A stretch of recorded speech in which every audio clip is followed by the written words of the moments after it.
Okay, so the next tech tool we're going to be learning today is Quizizz. I'd say Quizizz. You can sign up just as easily as we signed up for Kahoot with an email or with your Google account. Since I already have an account, we're just going to log right in. Here we go. Very similar kind of interface as Kahoot. You're going to have some options here. My quizzes, which will just give you a linear list in date order of the quizzes that you've made. Reports, which will give you feedback on the quizzes that you've given.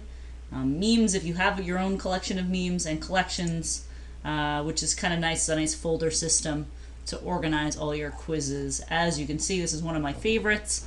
I use this actually for my math homework that I give to my self-contained students.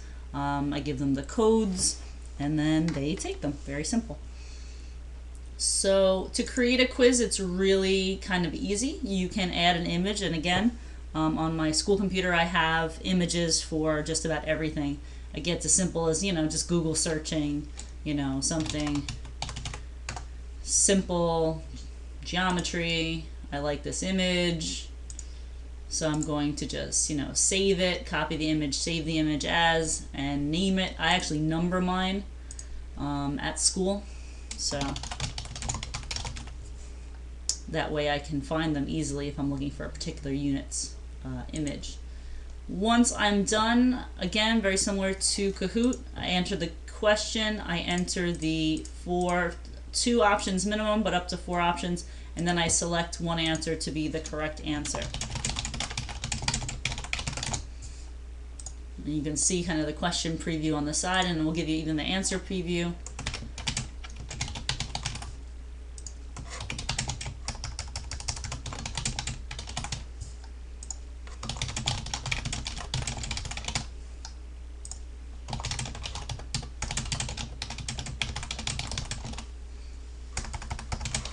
There we go.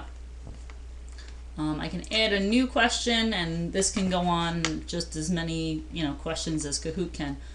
What I really like about Quizizz is I can actually search for questions and customize my quiz to reflect either questions that I've made or questions that others have made, and I can customize the quiz. So if I look for circles, I can see what kind of quizzes were made, what grade levels they recommended. And then I'm going to look and see, if I like a certain question, I'm going to give it a plus, and it will, you notice, jump to my list of questions. I just deleted a blank question because it was getting mad at me for it. So if I like a bunch of questions, this one looks good, this one looks good, this one looks good. I can go to a different set of quizzes, and again, another tool I really like is I can actually include my own quizzes, so I can see which ones I've made that have to do with circles, radius, and diameter. As you see, some of these are probably ones I've taken from other quizzes as well. Once I'm satisfied with the quizzes, again, I can edit anything. Color, which is kind of nice. There is a new insert symbol, so you do have some math tools in there, which for me is kind of nice. You can also superscript and subscript, and then 3 different colors. Once you're done, you can hit finish. It will ask you to tell them what grade range your quiz is, what subject it is, and then what subtopic it is. So mine would be geometry. And then if you want to put any tags on it, I like to add some tags just so that I can search it, and as well that my colleagues can search it. So when I was co-teaching with a social studies teacher last year, we made social studies quizzes, and I put her last name as one of the tags so that she could search for the quizzes that I made, because we don't share an account. So stuff like that, just to give it a couple different options. You hit finish and create quiz, and you're done. So nice preview of the quiz and all the questions. You can show the answers or not. You can duplicate the quiz and then edit, which again is another fun option. And you can share the quiz either with someone that's in your building, so these are the teachers that are at Salk, or you can just get a shareable link and share it with someone. There are 2 options for quizzes, unlike Kahoot. There's a Play Live option, which is very similar to Kahoot, except it is self-paced. meaning that students will take a Quizizz, and if one student finishes a question, they get automatically put to the next question, as opposed to Kahoot, where everybody has to wait until the question is done and everyone has responded before moving forward. So think about that in terms of what would work better for your classroom. Lots of different options here. If I'm giving it for homework, sometimes I want the answers to show, other times I won't, depending on what I'm assessing. I don't usually like to add the question timer, just because my students usually require a little more time to answer questions. Showing leaderboard's always fun because they always like to see it. The other option is you can give it as a homework assignment. You can assign it up to, I think it's a little over 2 weeks after. So I make the quizzes normally, and then right around the time that I start a new unit, I will assign the quizzes, date and time, and then again these same options. Once you hit proceed, you will get a code, and then the students will take it. The same thing with live. If they play a live game, it will also provide a code that's live. What's different about Quizizz and Kahoot is how it's presented in terms of the board. So when you are playing a Kahoot live, I'm going to end this game real quick just because. I'm going to go to my Quizizz. You see the one that I literally just made, created by me 5 minutes ago. I'm going to play this one live. I'm not going to do any of the choices. Here's the screen that I really see, and I'm actually going to jump on my phone right now to join the Quizizz so you can kind of see. So I can't do a preview like Kahoot did, where I can't see like a student screen and then my screen. But here's what you're going to get. You're going to see on the main screen that you're presenting to the students, you're going to see this. And right now I'm literally just typing in this game code on my phone. The students can get the app, or they don't have to. It's going to ask me for the code, then the same thing, it's going to ask me for my name. If I'm first, it's going to come up. And now my sound is going, and it's saying waiting for game to be started.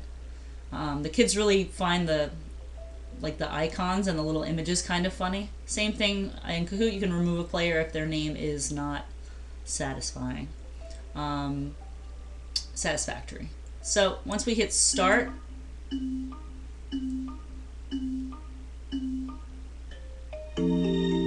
all you see on your screen, I'm going to turn down the volume a little bit, all you can see on your screen is this.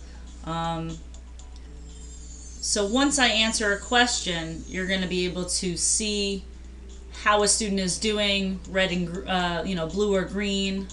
I'm going to get probably some wrong because I'm just guessing on these. And so besides looking at the leaderboard, you could also look at the questions to see what students are getting them right and what students are getting them wrong. So right now, this one's correct, this one was wrong. And again, because I sorted the questions, I shuffled them. Notice I answered question 1, 3, and 5. And I did not answer question 2 yet, so it's kind of going out of order. So if you shuffle the questions, obviously you're going to get a little bit of that. And last question. There we go. And again, the leaderboard will show you how many questions, and this is really all you get to see. So the questions aren't posted on the board, they're physically posted on the students' devices. And there you go. The podium, just like Kahoot has, and you're done.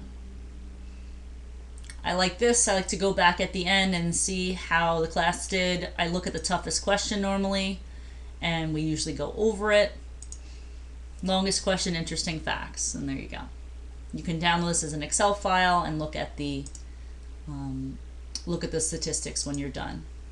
So I also have reports. So currently I have a bunch of different quizzes going, and it'll show me the percents, and it'll show me, like I'll pick up this one right here, and it'll show me their accuracy, the student's name, the accuracy, the score. If I click on a particular student, it will not only tell me which ones they got right, which ones they got wrong, but it'll also tell me how long it took them, which I really like to look at. And then there's an option to email parents. So you could email the parent by putting the parent's email in here. Sometimes I just copy and paste this into my Levittown email just so that the parents kind of know what's going on, especially if there's something in particular.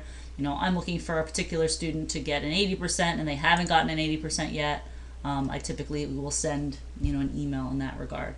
So one of the many reasons why I like Quizizz more than Kahoot. But there's definitely a preference, and there's definitely reasons why you would use a Kahoot over a Quizizz or a Quizizz over a Kahoot. I guess it's now time to play. So feel free to get on your computers and get started with Quizizz.